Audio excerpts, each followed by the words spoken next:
Welcome to Beauty and the Biz.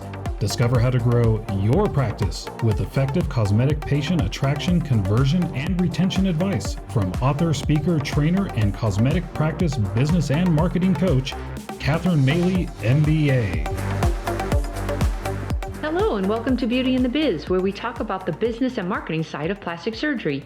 I'm your host, Catherine Maley, author of Your Aesthetic Practice, What Your Patients Are Saying, as well as consultant to plastic surgeons to get them more patients and profits. So today's Beauty and the Biz podcast is entitled, Build a Practice You Can Sell. So even if you're going to work until you drop and you have no intention of selling your practice, this episode will give you insights on how to at least make your practice the most successful it can be.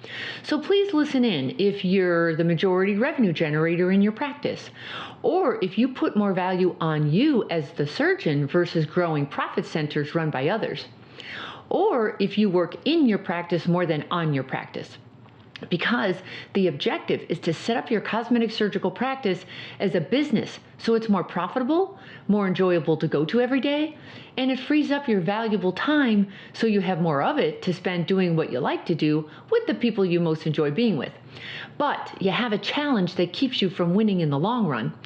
Because as a surgeon, you were programmed to think in a certain fixed way. You had to think that way to become a great surgeon.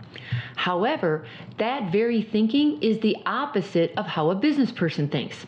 Now, in a cosmetic practice, you, the surgeon, you're the technician of the surgery. So you focus on that because you're good at it and that's what you know. However, does that make for a sellable asset when you're ready to exit? And the answer is probably not. So you either have to work until you're ready to close the doors and get nothing back for your efforts, or you can set up your practice to make a profitable exit or at least enjoy your retirement when you're ready to go. So if a profitable retirement sounds good to you, think like a business person by using these strategies. Now, the first one is mindset. Shift your thinking from a surgeon to a business person and operate your practice like it's for sale. So in other words, regularly ask yourself, if I did want to sell my practice tomorrow, what would I need to improve to get the most value for it? Or asked another way, if I wanted to buy an existing practice myself, what would I be looking for and be willing to invest in? So that leads us to the value of your practice. Now, many components make up the value of your practice, and here's a quick list. Your profits, goodwill, people, processes, tools such as your CRM, patient list, P&L statements, vendor agreements, as well as your fixed assets and inventory.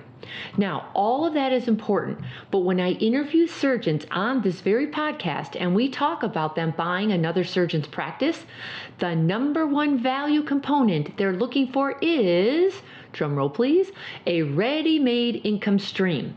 Because buyers are looking for a practice's ability to generate cash with a degree of predictability and certainty.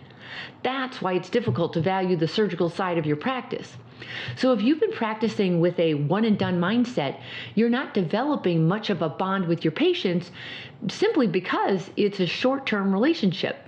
And to keep your surgical side busy, you have to market and advertise a lot to attract new surgical patients. And that increases your overhead costs. So other surgeons have to look at not just your revenues, but also your overhead to make those revenues happen. They know there's no certainty that those surgical patients will come back for more surgery or come back soon enough or often enough. Or if they do return many years later, will they be okay with a different surgeon they don't know? Well, it's hard to say, and that's what affects the value of your practice.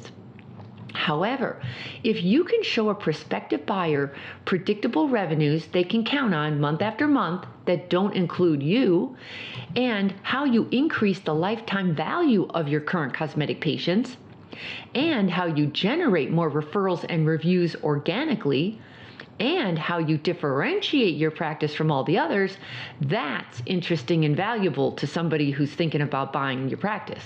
Because now you've got a predictable, systematic cosmetic revenue stream profit center that works without you and could easily be handed off to another surgeon. Now, you do that by building up the non-surgical aspect of your practice. So let's talk about the benefits of a non-surgical profit center. You can still enjoy the surgical side of your practice as you build a non-surgical profit center. And you do that by hiring excellent team members, such as a nurse injector, laser tech, and or esthetician who understand customer service and how to treat their patients with friendliness, kindness, and respect. Now, these extenders act as the glue to keep cosmetic patients coming back for both non-surgical as well as surgical procedures. Because a cosmetic patient who cares about her appearance today cares about that for a lifetime. So why not be her one-stop shop? It's the retention of your cosmetic patients that builds the value of your practice using resources you already have. So these loyal patients tend to buy more, return more often, and refer more of their friends. This increases their lifetime value and decreases your advertising budget. Because now you have a healthy standalone profit center that generates revenues without you, and that's what makes for a great sellable asset others want to buy. Now, if this makes sense to you and you want to set up your own predictable and reliable revenue stream that gives you more growth and freedom, let's talk. Please leave me a message at CatherineMaley.com or DM me on Instagram at CatherineMaleyMBA. Of course, it would be great if you subscribe to Beauty in the Biz so you don't miss any episodes, and a great review would be much appreciated. Okay, I hope that was helpful. Thanks for listening, and we'll talk again soon. We hope you found valuable insight on this episode of Beauty in the Biz. For more episodes, tools, and Catherine's free book, visit www.CatherineMaley.com. That's www.CatherineMaley.com. And be sure to subscribe to get the latest practice building strategies delivered to you. And don't forget to share this Beauty in the Biz podcast with your staff and colleagues.